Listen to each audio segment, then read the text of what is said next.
تا حالا به این فکر کردید که چطور بعضیا همیشه موفقن؟ چه رازهایی پشت موفقیت‌های بی‌نظیرشون نهفته است؟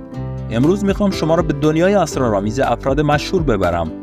از صبح زود بیدار شدن تا عادت‌های عجیب و غریبی که زندگیشون رو متحول کرده. رازهایی که شاید حتی باور نکنید اما واقعیت دارن. پس اگه دوست دارید بدونید که چطور میتونید موفقیت را به زندگیتون بیارید و به اهداف بزرگتون برسید، این ویدیو برای شماست. بیایید با هم به این سفر هیجان انگیز بریم. و اما قبل از اینکه ادامه این ویدیو را ببینید، لطفاً برای حمایت از ما این ویدیو را لایک و تا آخر این ویدیو با ما همراه باشید. صبح زود بیدار شدن شاید یکی از مهمترین رازهای موفقیت باشه. افرادی مثل تیم کوک، مدیر عامل اپل، و وینفری همیشه قبل از طلوع خورشید بیدار میشوند. آنها معتقدند که صبح زود بهترین زمان برای تمرکز و برنامه‌ریزیه. بیدار شدن زود هنگام به شما این فرصت رو میده که روزتون رو با انرژی و هدف شروع کنید. تعیین اهداف واضح. یکی دیگر از رازهای موفقیت تعیین اهداف واضح و قابل دستیابیه. افراد مشهوری مثل آلون ماسک و بیل گیتس همیشه اهدافشان را مشخص میکنند و برای رسیدن به آنها برنامه‌ریزی دقیق دارند. وقتی شما یک هدف مشخص دارید و میدونید به کجا خواهید رسید و چه مسیری رو باید طی کنید. یادگیری مداوم. موفق‌ترین افراد دنیا همیشه در حال یادگیری هستند. وارن بافت هر روز ساعت‌ها را به خواندن کتاب می‌پردازد.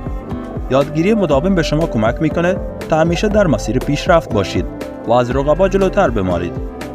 مطالعه و یادگیری می‌تواند از منابع مختلفی مثل کتاب‌ها، مقالات، ویدیوها و حتی پادکست‌ها باشه.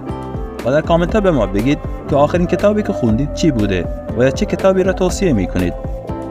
شبکه سازی و ارتباطات قوی یکی از رازهای موفقیته. افراد مشهوری مثل ریچارد برانسون به شبکه سازی اهمیت زیادی می‌دهند. ارتباطات قوی می‌تواند فرصت‌های جدید را برای شما به ارمغان بیاورد و درهای جدیدی را به روی شما باز کند. شرکت در رویدادها، همایش‌ها و ملاقات با افراد جدید می‌تواند شبکه ارتباطی شما را گسترش دهد.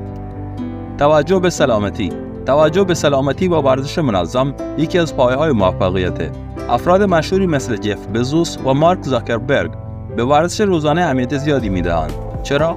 چون ورزش نه تنها به شما انرژی بیشتری میده، بلکه ذهنتان را تازه و هوشیار نگه میداره. مثلا جف بزوس هر روز را با تمرینات وزن برداری و دوچرخه سواری شروع میکنه. فکر میکنید ورزش فقط برای بدن مفیده؟ نه. ورزش تاثیرات شگفت انگیزی بر روی ذهن هم داره.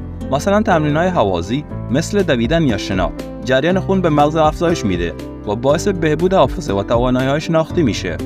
یادتون باشه ورزش کردن فقط به معنی رفتن به باشگاه نیست.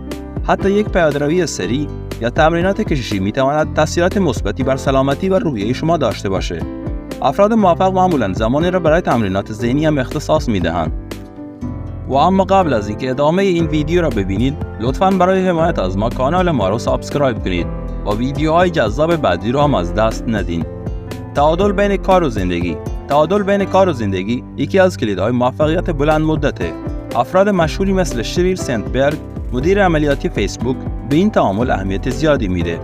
شریل هر روز زمانی را برای خانواده‌اش اختصاص میده و معتقده که این تعامل به او کمک میکنه تا هم در کار و هم در زندگی شخصی موفق باشه. تعادل به کار و زندگی به این معنی است که باید بتوانید وقتی برای خودتان و عزیزانتان پیدا کنید.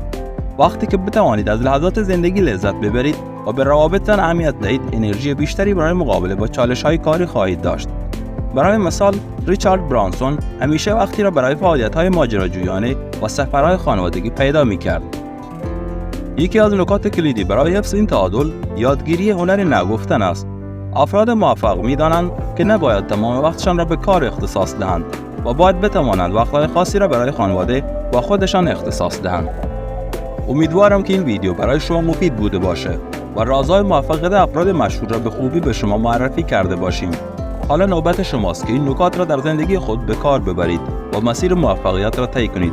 اگر از این ویدیو لذت بردید، حتما کانال ما را سابسکرایب کنید و زنگوله را بزنید تا از ویدیوهای بعدی با خبر بشید. و در کامنت ها به ما بگید که کدام راز موفقیت برای شما جذاب تر بود و چرا. و دوست دارید در ویدیوهای بعدی درباره چه موضوعی صحبت کنیم.